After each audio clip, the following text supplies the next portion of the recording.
Hi, ನಾನು Praveen from colour grading Kannada. Last ವಿಡಿಯೋದಲ್ಲಿ ನಾವು ಎಡಿಟ್ ಪೇಜ್ ಬಗ್ಗೆ ಡಿಸ್ಕಸ್ ಮಾಡ್ತಾ ಇದ್ವಿ. ಅದೇ ವಿಡಿಯೋನ ಕಂಟಿನ್ಯೂ ಮಾಡ್ತಾ ಈ ವಿಡಿಯೋದಲ್ಲಿ ಇನ್ನಷ್ಟು ಎಡಿಟ್ ಪೇಜ್ ಬಗ್ಗೆ ಡಿಸ್ಕಸ್ ಮಾಡೋಣ. ಲಾಸ್ಟ್ ವಿಡಿಯೋದಲ್ಲಿ ನೋಡಿದ್ವಿ ನಾವು ಮೀಡಿಯಾ ಪೂಲಿಂದ ಟೈಮ್ಲೈನ್ ಹೇಗೆ ಕ್ರಿಯೇಟ್ ಮಾಡ್ಕೊಳ್ಳೋದು ಎಡಿಟ್ ಪೇಜಲ್ಲಿ ಯಾವ ಥರ ಇಂಪೋರ್ಟ್ ಮಾಡ್ಕೊಳ್ಳೋದು ಟೈಮ್ಲೈನ್ನ ಅಂತ ನೋಡಿದ್ವಿ. ಈ ವಿಡಿಯೋದಲ್ಲಿ ಅದನ್ನೇ ಕಂಟಿನ್ಯೂ ಮಾಡೋಣ. ಸೊ ಮೀಡಿಯಾ ಪೂಲಲ್ಲಿ ನೋಡಿದ್ವಿ ಹೇಗೆ ನಾವು ಇನ್ ಆ್ಯಂಡ್ ಔಟ್ ಪಾಯಿಂಟ್ಸ್ನ ಸೆಲೆಕ್ಷನ್ ಮಾಡ್ಕೊಳ್ಳೋದು ಕ್ಲಿಪ್ಪಲ್ಲಿ ಅಂತ. ಅದನ್ನೇ ಇವಾಗ ಎಡಿಟ್ ಪೇಜಲ್ಲಿ ಯಾವ ಥರ ಮಾಡ್ಕೊಳ್ಳೋದು, ಎಷ್ಟು ಈಸಿಯಾಗಿ ಮಾಡ್ಕೋಬೋದು ಅಂತ ನೋಡೋಣ. ಸೊ ನಾವಿಲ್ಲಿ ಎಡಿಟ್ ಪೇಜ್ಗೆ ಬಂದಾಗ ನಾವು ನೆಕ್ಸ್ಟು ಮೀಡಿಯಾ ಪೂಲ್ಗೆ ಹೋಗಬೇಕು ಅಂತ ಏನಿಲ್ಲ. ಇಲ್ಲಿ ಎಡಿಟ್ ಪೇಜಲ್ಲೇ ಇದ್ದು ನಾವು ಇಲ್ಲಿ ಲೆಫ್ಟ್ ಸೈಡಲ್ಲಿ ಮೇಲೆ ಒಂದು ಮೀಡಿಯಾ ಪೂಲ್ ಅಂತ ಒಂದು ಆಪ್ಷನ್ ಇದೆ. ಇದನ್ನು ಕ್ಲಿಕ್ ಮಾಡ್ತು ಅಂದರೆ ನಮಗೆ ಮೀಡಿಯಾ ಪೂಲ್ ಇಲ್ಲಿ ಡಿಸ್ಪ್ಲೇ ಆಗುತ್ತೆ. ಇಲ್ಲಿ ಮೀಡಿಯಾ ಪೂಲಲ್ಲಿ ನಾವು ಇಲ್ಲಿ ಒಂದು ಸ್ಕ್ರಾಲ್ ಬಟನ್ ಇದೆಯಲ್ಲ, ಇದನ್ನು ಅಡ್ಜಸ್ಟ್ ಮಾಡಿದ್ರೆ ನಾವಿಲ್ಲಿ ನಮ್ಮ ಕ್ಲಿಪ್ಪು ಎಷ್ಟು ದೊಡ್ಡದಾಗಿ ಮತ್ತು ಇಲ್ಲ ಚಿಕ್ಕದಾಗಿ ಬೇಕು ಅಂತ ತೋರಿಸುತ್ತೆ. ಅಂದರೆ ತಮ್ನೇಲ್ ವ್ಯೂ ಅಲ್ಲಿ ತೋರಿಸುತ್ತೆ. ನಾನಿಲ್ಲಿ ತಮ್ನೇಲ್ಗೆ ಇಟ್ಟಿದ್ದೀನಿ. ನೆಕ್ಸ್ಟು ಅದ್ರ ಪಕ್ಕ ಇಲ್ಲೊಂದು ಟಿ ವಿ ಥರ ಒಂದು ಆಪ್ಷನ್ ಇದೆ, ಇದು ಶ್ರಿಂಕ್ ಅಂತ. ಇದನ್ನು ಕ್ಲಿಕ್ ಮಾಡ್ತು ಅಂದರೆ ನಮ್ಮ ಇಲ್ಲಿ ಟೈಮ್ ಲೈನ್ ಇದೆಯಲ್ಲ ಅದು ಸ್ವಲ್ಪ ಎಕ್ಸ್ಪ್ಯಾಂಡ್ ಆಗುತ್ತೆ. ಅಂದರೆ ನಮಗೆ ಇನ್ನೂ ಜಾಸ್ತಿ ಜಾಗ ಸಿಗುತ್ತೆ. ಇದನ್ನು ವಾಪಸ್ ಕ್ಲಿಕ್ ಮಾಡ್ತು ಅಂದರೆ ನಮಗೆ ಮೀಡಿಯಾ ಪೂಲು ಇಲ್ಲಿ ಇಷ್ಟು ಮೀಡಿಯಾ ಪೂಲ್ ತೋರಿಸುತ್ತೆ. ಇಲ್ಲಿ ಮೀಡಿಯಾ ಪೂಲ್ ಬೇಡ ಅಂದರೆ ಈ ಶ್ರಿಂಕ್ ಬಟನ್ನ ಕ್ಲಿಕ್ ಮಾಡ್ತು ಅಂದರೆ ಇಲ್ಲಿ ನಮಗೆ ಟೈಮ್ಲೈನ್ ಇನ್ನೂ ದೊಡ್ಡದಾಗಿ ಕಾಣಿಸುತ್ತೆ. ಸೊ ನೆಕ್ಸ್ಟು ನಾವಿಲ್ಲಿ ಒಂದು ಕ್ಲಿಪ್ ತೊಗೊಂಡಿದ್ದೀವಿ. ಇದನ್ನು ಕ್ಲಿಪ್ನ ನಾನಿಲ್ಲಿ ಡಬಲ್ ಕ್ಲಿಕ್ ಮಾಡ್ತಿದ್ದೀನಿ. ಇಲ್ಲಿ ನಮ್ಮ ಸೋರ್ಸ್ ಮಾನಿಟರ್ಗೆ ಬರುತ್ತೆ. ನಾವಿಲ್ಲಿ ಸೋರ್ಸ್ ಮಾನಿಟ್ರಲ್ಲಿ ಮೀಡಿಯಾ ಪೂಲಲ್ಲೇ ನೋಡಿದ್ವಿ ಇನ್ ಆ್ಯಂಡ್ ಔಟ್ ಪಾಯಿಂಟ್ನ ಹೇಗೆ ಸೆಲೆಕ್ಷನ್ ಮಾಡ್ಕೊಳ್ಳೋದು. ಇಲ್ಲಿ ಬಂದು ಐ ಪ್ರೆಸ್ ಮಾಡಿದ್ರೆ ಒಂದು ಇನ್ ಪಾಯಿಂಟ್ ಸೆಲೆಕ್ಷನ್ ಆಗುತ್ತೆ, ಮತ್ತು ಓ ಪ್ರೆಸ್ ಮಾಡಿದ್ರೆ ಇಲ್ಲಿ ಒಂದು ಔಟ್ಪುಟ್ ಸೆಲೆಕ್ಷನ್ ಆಗುತ್ತೆ. ಇದನ್ನೇ ನಾವಿಲ್ಲಿ ಡ್ರ್ಯಾಗ್ ಆ್ಯಂಡ್ ಡ್ರಾಪ್ ಮಾಡಿ ಟೈಮ್ ಲೈನಿಗೆ ಹಾಕ್ಕೊಂಡ್ರೆ ನಮಗೆ ಏನು ಸೆಲೆಕ್ಷನ್ ಮಾಡಿದ್ವಿ ಅಷ್ಟು ಬರುತ್ತೆ. ಇನ್ನೂ ಒಂದು ಈಸಿಯಾಗಿ ಇನ್ನೂ ಒಂದು ಅಡ್ವಾಂಟೇಜ್ ಆಗಿ ಮಾಡ್ಕೋಬೋದು ಇನ್ ಆ್ಯಂಡ್ ಔಟ್ ಪಾಯಿಂಟ್ನ ಸೆಲೆಕ್ಷನ್. ಹೇಗೆ ಅಂದರೆ ನಾನಿಲ್ಲಿ ಕಂಟ್ರೋಲ್ ಝೆಡ್ ಪ್ರೆಸ್ ಮಾಡ್ತಿದ್ದೀನಿ. ಅಂದರೆ ಕಂಟ್ರೋಲ್ ಝೆಡ್ಡು ಅಂಡು ಮಾಡೋಕ್ಕೆ, ಅಂದರೆ ಬ್ಯಾಕ್ ಕೀ ಹೋಗೋಕ್ಕೆ ನಾವೇನು ಅಡ್ಜಸ್ಟ್ಮೆಂಟ್ ಮಾಡಿರ್ತೀವಿ ಅದನ್ನು ಬ್ಯಾಕ್ ಕೀ ಹೋಗೋಕ್ಕೆ ಕಂಟ್ರೋಲ್ ಝೆಡ್ನ ಯೂಸ್ ಮಾಡ್ತೀವಿ, ಶಾರ್ಟ್ಕಟ್ ಕೀ. ಸೊ ನನಗೆ ಈ ಕ್ಲಿಪ್ಪು ಇವಾಗ ನನಗೆ input in and output selection ಮಾಡ್ಕೋಬೇಕು. ಈಗ ನಾನು ಸೋರ್ಸ್ ಮಾನಿಟರ್ಗೆ ಹೋಗ್ತದೆ ಈ ತಮ್ನೈಲ್ ಇದೆಯಲ್ಲ ಇಲ್ಲೇ ಮಾಡ್ಕೋಬೋದು. ಇಲ್ಲಿ ನಾನು ತಮ್ನೈಲಲ್ಲಿ ಮೌಸಲ್ಲಿ ಹವರ್ ಮಾಡ್ತಾ ಇದ್ದೀನಿ. ಇಲ್ಲಿ ಒಂದು ನಮಗೆ ರೆಡ್ ಲೈನ್ ಕಾಣಿಸ್ತಾ ಇದೆ. ಇಲ್ಲಿ ವಿಡಿಯೋ ಈ ತಮ್ನೈಲಲ್ಲೇ ಪ್ಲೇ ಆಗ್ತಾ ಇದೆ. ಇಲ್ಲಿ ಒಂದು ರೆಡ್ ಲೈನ್ ಕಾಣಿಸ್ತಿದೆ. ಈ ರೆಡ್ ಲೈನ್ ನಮಗೆ ಇಲ್ಲಿಂದ ಬೇಕು ಅಂದರೆ ಇದನ್ನು ಇಲ್ಲಿಗೆ ಐ ಪ್ರೆಸ್ ಮಾಡಿ, ಅಂದರೆ ಕೀಬೋರ್ಡಲ್ಲಿ ಐ ಪ್ರೆಸ್ ಮಾಡಿದ್ರೆ ಇನ್ ಪಾಯಿಂಟ್ ಸೆಲೆಕ್ಷನ್ ಆಗುತ್ತೆ. ನಮಗೆ ಎಲ್ಲಿವರೆಗೂ ಬೇಕು ಮುಂದಕ್ಕೆ ಅಲ್ಲಿ ಚೂಸ್ ಮಾಡಿ ಓ ಪ್ರೆಸ್ ಮಾಡಿದ್ರೆ ಒಂದು ಎಂಡ್ ಪಾಯಿಂಟ್ ಸೆಲೆಕ್ಷನ್ ಆಗುತ್ತೆ. ನಾವು ಇದನ್ನು ಈಗ ಡ್ರ್ಯಾಗ್ ಮಾಡಿ ಡ್ರಾಪ್ ಮಾಡ್ತು ಅಂದರೆ ಟೈಮ್ ಲೈನಿಗೆ ನಾವು ಏನು ಸೆಲೆಕ್ಷನ್ ಮಾಡಿದ್ವಿ ಅಷ್ಟು ಮಾತ್ರ ಕ್ಲಿಪ್ ಬರುತ್ತೆ. ನಾವು ನೆಕ್ಸ್ಟು ಇನ್ನೂ ಸ್ವಲ್ಪ ಜಾಸ್ತಿ ಬೇಕು ಅಂದರೆ ನಾವು ಈ ಕ್ಲಿಪ್ಪಲ್ಲಿ ಇಲ್ಲಿ ಒಂದು ಆರೋ ಮಾರ್ಕ್ ಕಾಣಿಸ್ತಿದೆಯಲ್ಲ, ಇದನ್ನು ನಮ್ಮ ಲೆಫ್ಟ್ ಸೈಡಿಗೆ ಮಾಡಿದ್ರೆ ಅದ್ರದ್ದು ಉಳಿದಿರೋ ಕ್ಲಿಪ್ ಇರುತ್ತಲ್ಲ ಫುಟೇಜು ಅದು ಮತ್ತೆ ಎಕ್ಸ್ಪ್ಯಾಂಡ್ ಆಗುತ್ತೆ. ಇದನ್ನೇ ರೈಟ್ ಸೈಡಿಗೆ ಮಾಡ್ತು ಅಂದರೆ ಫುಲ್ ಕ್ಲಿಪ್ಪು ಹೀಗಾದರೂ ತೊಗೋಬೋದು. ನಾನಿಲ್ಲಿ ಇನ್ನು ಮತ್ತೆ ಔಟ್ ಪಾಯಿಂಟ್ ಸೆಲೆಕ್ಷನ್ ಮಾಡ್ಕೊಂಡು ಡ್ರ್ಯಾಗ್ ಮಾಡ್ಕೊಂಡಿದ್ದೆ. ನನಗಿವಾಗ ಫುಲ್ ಕ್ಲಿಪ್ ಬೇಕು ಅಂದಾಗ ನಾನು ಇಲ್ಲಿ ಈ ಥರ ಎಕ್ಸ್ಪ್ಯಾಂಡ್ ಮಾಡ್ಕೊಂಡಿದ್ದೀನಿ. ಈ ಥರ ನಾವು ಮೀಡಿಯಾ ಪೂಲಿಂದನೇ ಇನ್ ಆ್ಯಂಡ್ ಔಟ್ ಸೆಲೆಕ್ಷನ್ ಮಾಡ್ಕೋಬೋದು. ಅಂದರೆ ತಮ್ನೇಲ್ ವ್ಯೂಯಿಂದನೇ ಇನ್ ಆ್ಯಂಡ್ ಔಟ್ ಸೆಲೆಕ್ಷನ್ ಮಾಡಿಕೊಂಡು ನಾವು ಟೈಮ್ ಲೈನಿಗೆ ಕ್ಲಿಪ್ಸ್ನ ಡ್ರ್ಯಾಗ್ ಮಾಡಿ ಡ್ರಾಪ್ ಮಾಡ್ಕೋಬೋದು. ನೆಕ್ಸ್ಟು ಇಲ್ಲೊಂದು ಇಂಟ್ರೆಸ್ಟಿಂಗ್ ಇದೆ. ನಾನಿಲ್ಲಿ ಮೀಡಿಯಾ ಪೂಲಿಗೆ ಬಂದು ನೆಕ್ಸ್ಟು ನನಗೆ ಈ ಕ್ಲಿಪ್ಪು ನೆಕ್ಸ್ಟ್ ಇಲ್ಲಿ ಎಂಡಿಂಗಿಗೆ ಬೇಕು ಅಂತ, ಈ ಟೈಮ್ ಲೈನ್ ಎಂಡಿಂಗಿಗೆ ಬೇಕು ಅಂತ ಆದರೆ ನಾನು ಎರಡು ಥರ ಇಂಪೋರ್ಟ್ ಮಾಡ್ಕೋಬೋದು. ಒಂದು ಹಿಂಗೆ ಡ್ರ್ಯಾಗ್ ಆ್ಯಂಡ್ ಡ್ರಾಪ್ ಮಾಡಿ ಬೇಕಿದ್ದರೂ ಇಂಪೋರ್ಟ್ ಮಾಡ್ಕೋಬೋದು. ಆದರೆ ಇನ್ನೊಂದು ಇಂಟ್ರೆಸ್ಟಿಂಗ್ ಇದೆ. ಏನು ಅಂದರೆ ನಾನಿಲ್ಲಿ ಈ ಕ್ಲಿಪ್ಪಲ್ಲಿ ಇಲ್ಲಿ ಬಂದು ರೈಟ್ ಸೈಡಲ್ಲಿ ಇಲ್ಲಿ ಡ್ಯುಯಲ್ ವ್ಯೂವರ್ ಮೋಡ್ ಅಂತ ಆಪ್ಷನ್ ಇದೆಯಲ್ಲ, ಅದನ್ನು ಕ್ಲಿಕ್ ಮಾಡಿದ್ರೆ ಇಲ್ಲಿ ಎರಡು ಮಾನಿಟ್ರ್ ಓಪನ್ ಆಗುತ್ತೆ. ಇದು ಒಂದು ಮೀಡಿಯಾ ಪೂಲ್ ಮಾನಿಟ್ರು, ಇದು ನಮ್ಮದು ಸೋರ್ಸ್ ಮಾನಿಟ್ರು. ಈ ಮಾನಿಟ್ರಲ್ಲಿ ಇಲ್ಲಿ ಓಪನ್ ಆದಮೇಲೆ ನಾನು ಈ ಕ್ಲಿಪ್ಸ್ನ ಇಲ್ಲಿ ಡ್ರ್ಯಾಗ್ ಮಾಡಿ ಇಲ್ಲಿ ನಮಗೆ ರೈಟ್ ಸೈಡ್ಗೆ ತೊಗೊಂಬರ್ತಾ ಇದ್ದೀನಿ, ಡ್ರ್ಯಾಗ್ ಮಾಡ್ತಾ ಇದ್ದೀನಿ. ನಾನಿನ್ನು ಮೌಸ್ ಕ್ಲಿಕ್ ಬಿಟ್ಟಿಲ್ಲ. ಬಂದಾದಮೇಲೆ ಇಲ್ಲಿ ಒಂದು ಆಪ್ಷನ್ ಇದೆ ಅಪೆಂಡ್ ಅಟ್ ಎಂಡ್ ಅಂತ.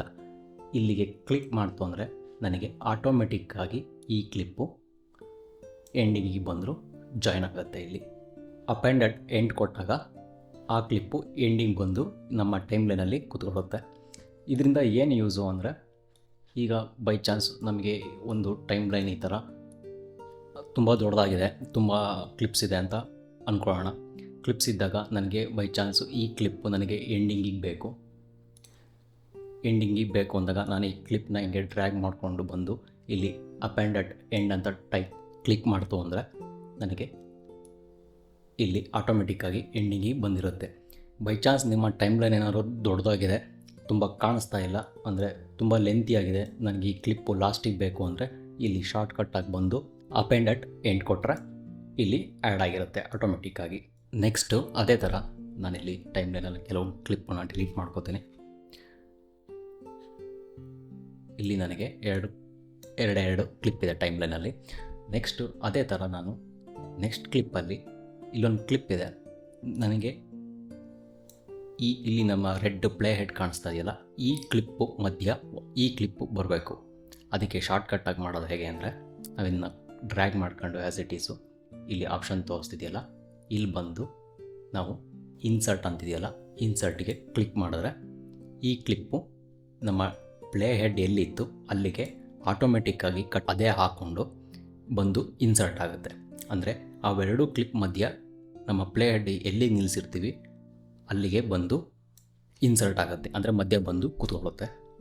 ಬೈ ಚಾನ್ಸ್ ಈಗ ನಾನು ಇವೆರಡು ಕ್ಲಿಪ್ ಮಧ್ಯ ಇಲ್ಲಿಗೆ ಬೇಕು ಅಂತಂದರೆ ನಾನು ಪ್ಲೇ ಹೆಡ್ನ ಇಲ್ಲಿ ನಿಲ್ಲಿಸ್ಕೊಂಡು ಮತ್ತೆ ಡ್ರ್ಯಾಗ್ ಮಾಡಿ ಇನ್ಸರ್ಟ್ ಅಂತ ಕೊಟ್ಟರೆ ಆ ಕ್ಲಿಪ್ ಮಧ್ಯ ಈ ಕ್ಲಿಪ್ ಬಂದು ಜಾಯ್ನ್ ಆಗುತ್ತೆ.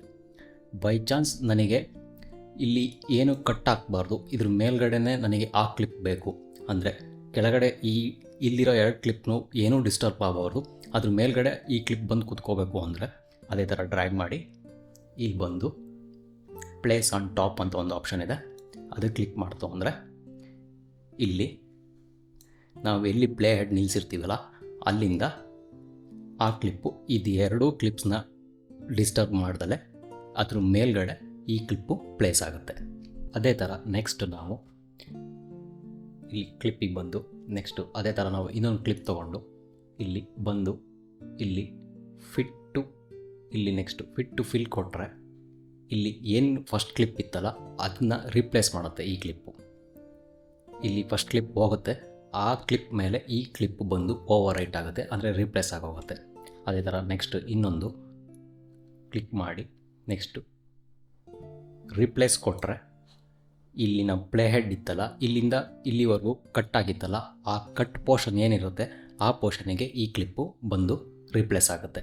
ಅಂದರೆ ಇಲ್ಲಿ ನಮ್ಮ ಪ್ಲೇ ಹೆಡ್ ಇಷ್ಟಿತ್ತು, ಈ ಮುಂದಕ್ಕೆ ಏನು ಕ್ಲಿಪ್ ಇತ್ತಲ್ಲ ಆ ಕ್ಲಿಪ್ಪಿಗೆ ಹೊಸ ಕ್ಲಿಪ್ ಬಂದು ರಿಪ್ಲೇಸ್ ಆಗುತ್ತೆ.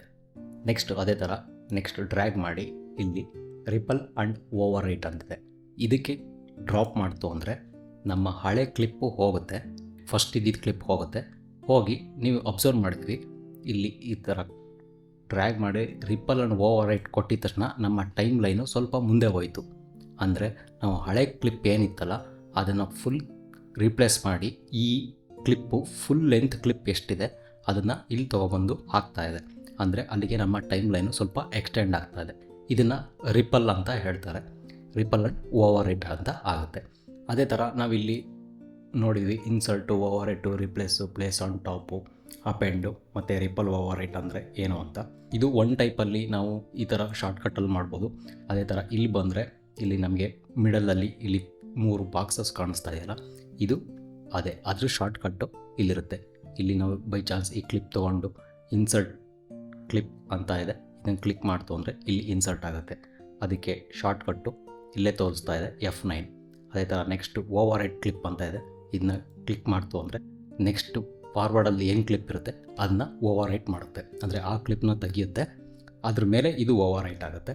ನೆಕ್ಸ್ಟು ಅದೇ ಥರ ಇಲ್ಲೂ ಇದೆ ರೀಪ್ಲೇಸ್ ಕ್ಲಿಪ್ ಅಂತ, ಇದನ್ನ ಕ್ಲಿಕ್ ಮಾಡ್ತು ಅಂದರೆ ನೆಕ್ಸ್ಟು ಅದು ರೀಪ್ಲೇಸ್ ಆಗೋಗುತ್ತೆ. ಸೊ ಇಲ್ಲಿಗೆ ಒಂದು ನಾವಿಲ್ಲಿ ಕ್ಲಿಕ್ ಮಾಡಿಕೊಂಡು ಡ್ರ್ಯಾಗ್ ಆ್ಯಂಡ್ ಡ್ರಾಪ್ ಮಾಡಿ ಇಲ್ಲಾದರೂ ಮಾಡ್ಬೋದು. ಅದೇ ಥರ ಇಲ್ಲಿ 3 ಆಪ್ಷನ್ ಇದೆ, ಶಾರ್ಟ್ಕಟ್ ಇದೆ, ಇಲ್ಲಾದರೂ ಮಾಡ್ಬೋದು. ನೆಕ್ಸ್ಟು ಇದನ್ನ ಡಿಲೀಟ್ ಮಾಡ್ಕೋತೀನಿ.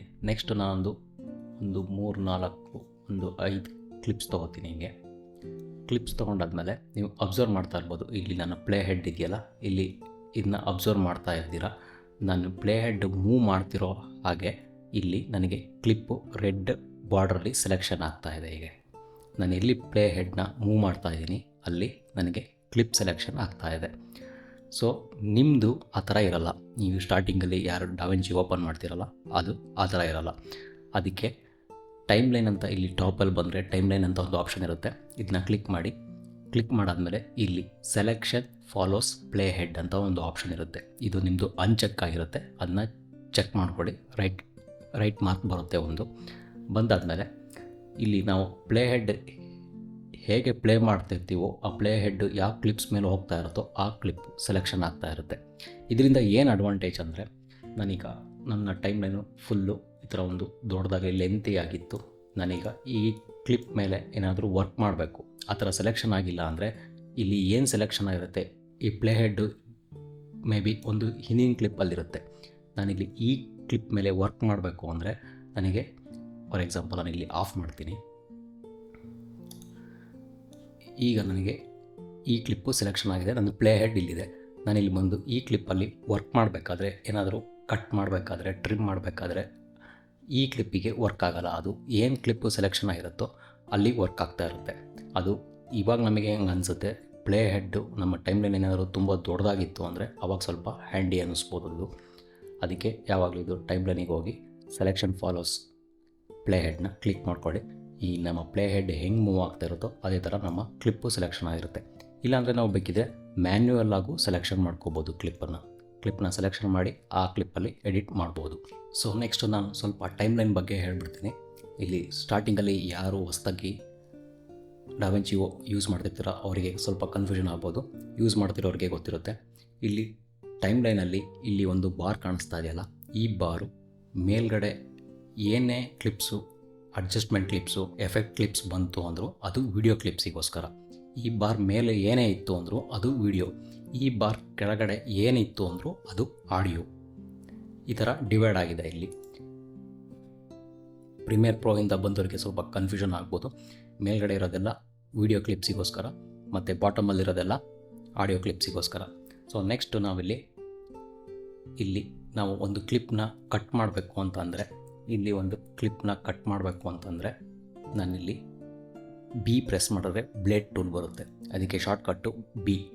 ಇಲ್ಲಿ ಪ್ರೀಮಿಯರಲ್ಲಿ ಕಟ್ಟು ಇಲ್ಲ ರೇಸರ್ ಟೂಲ್ ಅಂತ ಏನು ಯೂಸ್ ಮಾಡ್ತಿದ್ದೀವಲ್ಲ ಅದೇ ಥರ ಡಾವಿಂಚಿಲಿ ಬ್ಲೇಡ್ ಟೂಲ್ ತೊಗೊಂಡು ನಾವಿಲ್ಲಿ ಒಂದು ಕ್ಲಿಕ್ ಮಾಡ್ತು ಅಂದರೆ ಆ ಕ್ಲಿಪ್ಪು ಎಲ್ಲಿಗೆ ಬೇಕಲ್ಲಿಗೆ ನಾವು ಕಟ್ ಮಾಡ್ಕೋಬೋದು. ಅದೇ ಥರ ನೆಕ್ಸ್ಟು ನಾವು ಅದನ್ನು ಮೂವ್ ಮಾಡಬೇಕು ಅಂದರೆ ನೆಕ್ಸ್ಟು ಎ ಕೀಬೋರ್ಡ್ ಶಾರ್ಟ್ಕಟ್ಟಲ್ಲಿ ಅದು ಸೆಲೆಕ್ಷನ್ ಕ್ಲಿಪ್ಪು. ಅದನ್ನ ಕ್ಲಿಕ್ ಮಾಡಿಕೊಂಡು ನಾವು ಕಟ್ ಆಗಿರೋದು ಏನು ನಾವು ಬ್ಲೇಡಲ್ಲಿ ಕಟ್ ಮಾಡಿರ್ತೀವಿ ಆ ಕ್ಲಿಪ್ಪನ್ನು ಮೂವ್ ಮಾಡ್ಬೋದು. ಕಟ್ ಮಾಡೋಕ್ಕೆ ಬ್ಲೇಡ್ ಟೂಲು ಮತ್ತು ಅದನ್ನು ಮೂವ್ ಮಾಡೋಕ್ಕೆ ಸೆಲೆಕ್ಷನ್ ಟೂಲು. ಅದನ್ನ ಮೂವ್ ಮಾಡೋಕ್ಕೆ ಸೆಲೆಕ್ಷನ್ ಟೂಲಿಗೆ ಶಾರ್ಟ್ಕಟ್ಟು ಎ ಮತ್ತು ಬ್ಲೇಡ್ ಟೂಲಿಗೆ ಶಾರ್ಟ್ಕಟ್ಟು ಬಿ. ಸೊ ನಾವೀಗ ಕಟ್ ಮಾಡೋದು ಮತ್ತು ಅದನ್ನ ಮೂವ್ ಮಾಡೋದು ನೋಡಿದ್ವಿ. ಈಗ ಬೈ ಚಾನ್ಸ್ ನಾನಿಲ್ಲಿ ಒಂದು ಕ್ಲಿಪ್ನ ಕಟ್ ಮಾಡಿದ್ದೀನಲ್ಲ, ಈ ಕಟ್ ಮಾಡಿರೋ ಕ್ಲಿಪ್ನ ನಾನೀಗ ಡಿಲೀಟ್ ಮಾಡಬೇಕು. ಅಂದರೆ ಈ ಕ್ಲಿಪ್ ನನಗೆ ಬೇಡ. ಡಿಲೀಟ್ ಮಾಡಿದ ತಕ್ಷಣ ನಾನಿಲ್ಲಿ ಡಿಲೀಟ್ ಪ್ರೆಸ್ ಮಾಡ್ತಾಯಿದ್ದೀನಿ. ಡಿಲೀಟ್ ಮಾಡಿದ ತಕ್ಷಣ ಏನು ಚೇಂಜಸ್ ಆಗುತ್ತೆ ನೋಡ್ತಾ ಇರಿ. ಡಿಲೀಟ್ ಮಾಡಿದ ತಕ್ಷಣ ನಮ್ಮ ಟೈಮ್ ಲೈನ್ ಇದೆಯಲ್ಲ ಅದು ಸ್ವಲ್ಪ ಹಿಂದೆ ಬಂತು. ಅಂದರೆ ನೋಡಿ, ಕಂಟ್ರೋಲ್ Z ಪ್ರೆಸ್ ಮಾಡ್ತೀನಿ. ಇಲ್ಲಿ ನಮ್ಮ ಟೈಮ್ ಲೈನ್ ಇದೆ. ನಾ ಈ ಪೋರ್ಷನ್ನ ಡಿಲೀಟ್ ಮಾಡ್ತಾಯಿದ್ದೀನಿ. ಡಿಲೀಟ್ ಮಾಡಿದ ತಕ್ಷಣ ನಮ್ಮ ಟೈಮ್ ಲೈನ್ ಸ್ವಲ್ಪ ಹಿಂದೆ ಬರ್ತಾಯಿದೆ. ಸೊ ಅಲ್ಲಿ ಏನಾಗ್ತಿದೆ, ಆ ಕ್ಲಿಪ್ಪು ಕಂಪ್ಲೀಟಾಗಿ ಡಿಲೀಟ್ ಆಗ್ತಾಯಿದೆ. ಇದೇ ಪ್ರೀಮಿಯರ್ ಪ್ರೋ ಏನಾದರೂ ಆಗಿತ್ತು ಅಂದರೆ ಅಲ್ಲಿ ಒಂದು ಗ್ಯಾಪ್ ಪ್ಲೇಸ್ ಆಗೋದು. ಅಂದರೆ ಆ ಪ್ಲೇಸು ಹಾಗೇ ಇರೋದು. ಆಮೇಲೆ ನಾವು ಬೇಕಿರೋ ಅಲ್ಲಿಗೆ ಬೇರೆ ಕ್ಲಿಪ್ಸ್ನ ಹಾಕೋಬೋದು. ಡಾವಿಂಚಿಲಿ ಆ ಥರ ಆಗೋಲ್ಲ. ನಾವು ಯಾವಾಗ ಡಿಲೀಟ್ ಮಾಡಿದ ತಕ್ಷಣ ಅದು ಟೈಮ್ ಲೈನು, ನಾವು ಎಷ್ಟೇ ದೊಡ್ಡ ಟೈಮ್ ಲೈನ್ ಇತ್ತು ಅಂದರೂ ಅದೆಲ್ಲ ಫುಲ್ಲು ಅಲೈನ್ಮೆಂಟು ಹೋಗುತ್ತೆ. ಅಂದರೆ ನಾವು ಒಂದು 10 ನಿಮಿಷದ ವೀಡಿಯೋ ಮಾಡಿದ್ದೀವಿ ಅಂತಂದರೆ ನಾವು ಮಧ್ಯೆ ಎಲ್ಲಾದರೂ ಒಂದು ಡಿಲೀಟ್ ಮಾಡ್ತು ಅಂದರೆ ನಾವು ಏನೇನು audio sink, video sink, effects ಏನೇನು ಮಾಡಿರ್ತೀವಿ ಅದೆಲ್ಲ ಹೋಯಿತು ಅಂತ. ಸೊ ಅಲ್ಲಿ ತುಂಬ ಕೇರ್ಫುಲ್ ಆಗಿರಬೇಕು. ಯಾವಾಗಲೂ ಟೈಮ್ ಲೈನ್ ಮಧ್ಯ ಡಿಲೀಟ್ನ ಪ್ರೆಸ್ ಮಾಡಬೇಡಿ. ಸೊ ಈಗ ನನ್ನ ಕ್ಲಿಪ್ ತೆಗಿಬೇಕು. ಈಗ ಡಿಲೀಟ್ ಪ್ರೆಸ್ ಮಾಡೋ ಹಾಗೆ ಇಲ್ಲ. ಹೇಗೆ ತೆಗಿಬೋದು? ಸೆಲೆಕ್ಷನ್ ಮಾಡಿಕೊಂಡು ಕ್ಲಿಪ್ಪು ಅಲ್ಲಿ ಬ್ಯಾಕ್ ಸ್ಪೇಸ್ ಯೂಸ್ ಮಾಡಬೇಕು. ಕೀಬೋರ್ಡಲ್ಲಿ ಬ್ಯಾಕ್ ಸ್ಪೇಸ್ ಯೂಸ್ ಮಾಡಿದ ತಕ್ಷಣ ನನಗೆ ಇಲ್ಲಿ ಒಂದು ಸ್ಪೇಸ್ ಕ್ರಿಯೇಟ್ ಆಗ್ತಾ ಇದೆ. ಗೊತ್ತಾಯ್ತಲ್ಲ? ಕ್ಲಿಕ್ ಮಾಡಿ ಯಾವಾಗಲೂ ಬ್ಯಾಕ್ ಸ್ಪೇಸ್ ಯೂಸ್ ಮಾಡಿ. ಆವಾಗ ನಮಗೆ ಇಲ್ಲಿ ಒಂದು ಗ್ಯಾಪ್ ಕಾಣಿಸುತ್ತೆ. ಈ ಗ್ಯಾಪಿಗೆ ಬೇಕಿದ್ರೆ ನಾವು ಬೇರೆ ಕ್ಲಿಪ್ನಾದ್ರು ಕೂರಿಸ್ಕೋಬೋದು. ಇಲ್ಲ ನಮ್ಮ ಗ್ಯಾಪು ಕ್ಲೋಸ್ ಆಗಬೇಕು ಅಂದರೆ ನಾವು ಆವಾಗ ಮತ್ತೆ ಬ್ಯಾಕ್ ಸ್ಪೇಸ್ ಹೊಡಿತು ಅಂದರೆ ಕೀಬೋರ್ಡಲ್ಲಿ ಆ ಗ್ಯಾಪು ಕ್ಲಿಯರ್ ಆಗುತ್ತೆ. ಸೊ ಈ ಥರ ಯಾವುದೇ ಕಾರಣಕ್ಕೂ ಟೈಮ್ಲೈನಲ್ಲಿ ದಯವಿಟ್ಟು ಡಿಲೀಟ್ನ ಯೂಸ್ ಮಾಡಲೇಬೇಡಿ. ಡಿಲೀಟ್ ಯೂಸ್ ಮಾಡ್ತು ಅಂದರೆ ಬೈ ಚಾನ್ಸ್ ಏನಾದ್ರು 1 ಅವರ್ ವೀಡಿಯೋ ಮಾಡ್ತು ಅಂದರೆ ಡಿಲೀಟ್ ಏನಾದ್ರು ಹೊಡಿತು, ಡಿಲೀಟ್ ಹೊಡೆದು ನಿಮಗೆ ಗೊತ್ತಾಗಿಲ್ಲ, ಮುಂದೆ ಇನ್ನೂ ತುಂಬ ವರ್ಕ್ ಮಾಡ್ಕೊಂಡು ಹೋಗಿದ್ದೀರಾ, ಮತ್ತು ಆಮೇಲೆ ಅಲ್ಲಿ ಕಂಟ್ರೋಲ್ Z ವರ್ಕ್ ಆಗೋಲ್ಲ, ಫುಲ್ಲು ಟೈಮ್ಲೈನು ಹೋಗುತ್ತೆ, ಮತ್ತೆ ಮೊದಲಿಂದ ಸ್ಟಾರ್ಟ್ ಮಾಡಬೇಕಾಗತ್ತೆ. ಸೊ ಇದಾಯಿತು, ನಾವು ಗ್ಯಾಪ್ ಸ್ಪೇಸ್ ಯಾವ ಥರ ಕೊಡೋದು ಅಂತ ನೋಡಿದ್ವಿ. ಸೊ ಈಗ ನಾನಿಲ್ಲಿ ಒಂದು ಸ್ಟ್ಯಾಂಡರ್ಡ್ ವೇಯಲ್ಲಿ ಕಟ್ ಮಾಡೋದು ಮತ್ತು ಮೂವ್ ಮಾಡೋದು ನೋಡಿದ್ವಿ. ಈಗ ನಾನು ಇದನ್ನು ಇನ್ನೂ ಈಸಿಯಾಗಿ ಹೇಗೆ ಮಾಡ್ಬೋದು ಅಂತ ನೋಡೋಣ. ನಾನಿಲ್ಲಿ ಈ ಕ್ಲಿಪ್ಸ್ನ ಡಿಲೀಟ್ ಮಾಡ್ಕೋತೀನಿ. ಸೊ ಈಗ ನನ್ನ ಪ್ಲೇ ಹೆಡ್ಡು ಇಲ್ಲಿಗೆ ನಿಂತಿದೆ. ನಾನಿಲ್ಲಿ ನಮ್ಮ ಲೆಫ್ಟ್ ಸೈಡ್ ಇದೆಯಲ್ಲ, ಈ ಪೋರ್ಷನ್ನು ನಮಗೆ ಕಟ್ ಆಗಬೇಕು. ಅದಕ್ಕೆ ಶಾರ್ಟ್ಕಟ್ ಕೀ ಏನಂದರೆ Ctrl+Shift ಪ್ರೆಸ್ ಮಾಡಿ ಲೆಫ್ಟ್ ಬ್ರ್ಯಾಕೆಟ್ ಪ್ರೆಸ್ ಮಾಡ್ತು ಅಂದರೆ ಅಲ್ಲಿ ಕಟ್ ಆಗುತ್ತೆ. ಕಟ್ಟಾಗಿ ಆಟೋಮೆಟಿಕ್ಕಾಗಿ ರಿಪಲ್ ಡಿಲೀಟ್ ಆಗುತ್ತೆ. ಅಂದರೆ ನೀವು ಅಬ್ಸರ್ವ್ ಮಾಡಿದ್ವಿ, ಅಲ್ಲಿ ಟೈಮ್ಲೈನು ಹೋಯಿತು, ಸ್ವಲ್ಪ ಹಿಂದಕ್ಕೆ ಹೋಯಿತು. ನಾನು ಯಾವಾಗ Ctrl+Shift ಲೆಫ್ಟ್ ಸೈಡ್ ಬ್ರ್ಯಾಕೆಟ್ನ ಪ್ರೆಸ್ ಮಾಡಿದೆ ಆವಾಗ ಹೋಯ್ತದು. ಅದೇ ಥರ ನನಗೆ ಈಗ ಇದ್ರ ಫ್ರಂಟ್ ಸೈಡು ಅಂದರೆ ಮುಂದೆ ಏನಿದೆ ಈ ಪೋರ್ಷನ್ನು ಕಟ್ಟಾಗಿ ಟ್ರಿಮ್ ಆಗಬೇಕು ಅಂದರೆ ಅದೇ Ctrl+Shift ಪ್ರೆಸ್ ಮಾಡಿ ರೈಟ್ ಸೈಡ್ ಬ್ರ್ಯಾಕೆಟ್ ಇದೆಯಲ್ಲ ಅದನ್ನು ಪ್ರೆಸ್ ಮಾಡ್ತು ಅಂದರೆ ಅದು ಆಟೋಮೆಟಿಕ್ಕಾಗಿ ಕಟ್ಟಾಗಿ ಟ್ರಿಮ್ ಆಗುತ್ತೆ. ಇದು ಶಾರ್ಟ್ಕಟ್ಟಾಗಿ ಮಾಡ್ಬೋದು ಈ ಥರ. ಇದೇ ವಿಡಿಯೋನ ನಾನು ನೆಕ್ಸ್ಟ್ ವಿಡಿಯೋದಲ್ಲಿ ಕಂಟಿನ್ಯೂ ಮಾಡ್ತಾ ಇದ್ದೀನಿ. ಎಡಿಟ್ ಪೇಜಲ್ಲಿ ಇನ್ನೂ ತುಂಬ ಇದೆ. ನೆಕ್ಸ್ಟ್ ವಿಡಿಯೋದಲ್ಲಿ ಮತ್ತಷ್ಟು ಎಡಿಟ್ ಪೇಜ್ ಬಗ್ಗೆ ಡಿಸ್ಕಸ್ ಮಾಡೋಣ.